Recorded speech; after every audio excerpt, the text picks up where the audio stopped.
হলিউডের master maker James Cameron the terminator, Titanic এবং Avatar এর মতো ব্লকবাস্টার সিনেমার পরিচালক হিসেবে বিশ্বজুড়ে নন্দিত তিনি।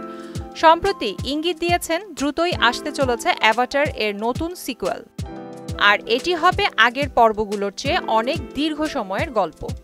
অনেক দর্শকই সিনেমার রান টাইম নিয়ে বিরক্ত হন। সিনেমার গল্প দীর্ঘ হলে তারা পছন্দ করেন না। প্রিয় পরিচালক বা তারকার সিনেমা হলেও উপভোগ করেন না। তাদের জন্য অ্যাভাটার ছবির পরবর্তী সিকুয়েলটি হয়তো আরও বেশি চাপ সৃষ্টি করবে, কারণ এর রান টাইম আগের কিস্তিগুলোর চেয়েও লম্বা হবে। তবে ক্যামেরন নিশ্চিত করেছেন ছবি দীর্ঘ সময় হলেও এটি পুরোপুরি উপভোগ্য হবে। শুরু থেকে শেষ পর্যন্ত থাকবে সিনেমাটি দেখার আগ্রহ। সুদবিহীন ব্যাংকিংয়ে আত্মশুদ্ধির পথ এনআরবিসি ব্যাংকের ইসলামিক ব্যাংকিং আল আমিন। 2009 সালে মুক্তি পাওয়া প্রথম অ্যাভাটার 162 মিনিট দীর্ঘ ছিল।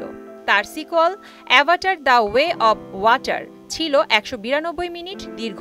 ক্যামেরন জানান, তৃতীয় cinema Avatar fire and ash দ্বিতীয় সিনেমার মতো দৈর্ঘ্য ধারণ করবে, তবে এটি আরও কিছুটা দীর্ঘ হতে পারে।